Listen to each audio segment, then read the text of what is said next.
However, it appears the matter is taking too long. It is now 5 years since he lodged the petition at The Hague's International Court of Justice. On numerous occasions, he has written to the court, seeking to establish the progress of his petition. The registrar of the court committed himself that they had received the petition and they were looking at the issues and they would come back to me. I know it's been time. I have written several reminders, the last one being just last week. So, is he worried about the delays?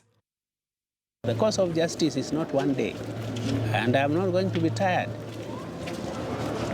I'm not going to be tired. And even if I would be tired, even if I would die before the case is decided, I would definitely want somebody to continue and take it up to the finish until it will be set aside. His consolation is the fact that the petition was received by the highest court in the world, and that maybe it is just a matter of time before it is heard. He is a man of faith after all. The hands are tied in as much as the court's diary is concerned, but I will not give up. I'm definitely going to go. And the good thing, as I told you, once a matter is filed in court, it must be decided. You cannot be dismissed and heard. That's the beauty of it. And the other beautiful part of it is that it is ex parte, and so far nobody has particularly challenged the petition. No, the Pope, the Holy Father, the Pope, who is standing in for Peter, he has an interest in the matter. He has an interest in the matter, and that is why I bring in. And he was also briefed when the matter was being filed. He had raised, he wanted to be briefed. He was briefed, and even now, if the matter is set for hearing, I will definitely serve him so that he will be in the picture. No,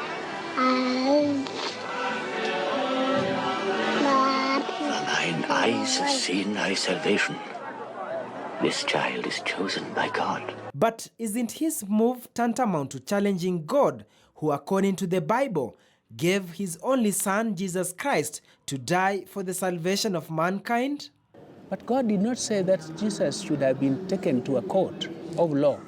He was only bringing his son to die for us. Yes. But the fact that they did parade him in a court, of which Jesus said that the court also had no jurisdiction to hear him. So what we are asking, what we are challenging is not divine.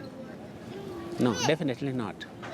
Yes, it is only the law, the process of law, the flawed process of law. You! What's your name? Simon of Cyrene, sir. Step over here. The petitioner says, as friends of Jesus, they will not seek compensation after the ruling. We have not pleaded for damages specifically because we are not interested in the money. We are interested in the law.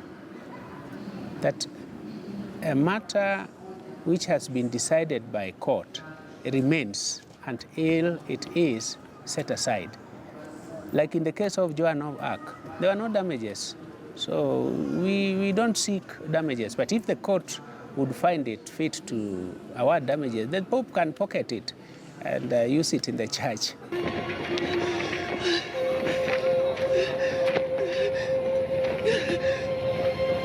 So what is the end game? What does the petition seek to achieve if no compensation has been sought for the killing of Jesus? The petitioner says was unlawful. The effect of it, of course, it will be history after that. But I know even up to now, without splitting hairs, there are some people who are still believing that the Jesus that was crucified was a criminal. We are not going for that. We are going for the fact, the legal facts, that the judge himself said the accused before him was innocent. So he should not have had a hand in the crucifixion. It should have been left to the heathens. With several requests failing to yield results, the representative of the Friends of Jesus now plans a trip to The Hague. He wants to personally establish the reasons for the extended delay. There's a friend of mine, by the way, interestingly a Muslim, who has sponsored me. He's called Mr. Ishmael. He has sponsored me and he intends, when we are ready, of course I was waiting for this reply, maybe even after Easter, they'll go and take a hearing date. Yeah, set the matter for hearing. Indidis is a Christian and a legal practitioner. Why has he assumed this burden, whose beginning and possibly the end result could be a foregone conclusion? When man is born, God gives you talents, which responsibilities which you carry out during your life. This is one of the crosses that I will carry along with me. And it would be my wish that I will one day, when I'm dying, say, I have been able to discharge it. And I know there is also another aspect of it, that the uniqueness of it. The millions of the people in the whole world, God has opened my eyes, and I was able to see the injustices in the case. I've been able to bring it up. There was a researcher from Bethlehem who once came here, and he was asking me how I came about it. And then I told him, he was a researcher from Bethlehem. He said he had done the research on it, and he had reached the same conclusion, that there was injustice, there was a wrong, but he told me he didn't know what to do. So I'm happy that among the people in the world, God has opened up my eyes, and I was able to start the process. To start the process so that if one day, all along the line, we continue it up to the finish, then the case is set aside. His is what perhaps can be termed as determination, patience, and persistence. The Jesus Petition by Friends of Jesus through Dola Indidis. When I checked my mails, it is true. I have a heavy traffic.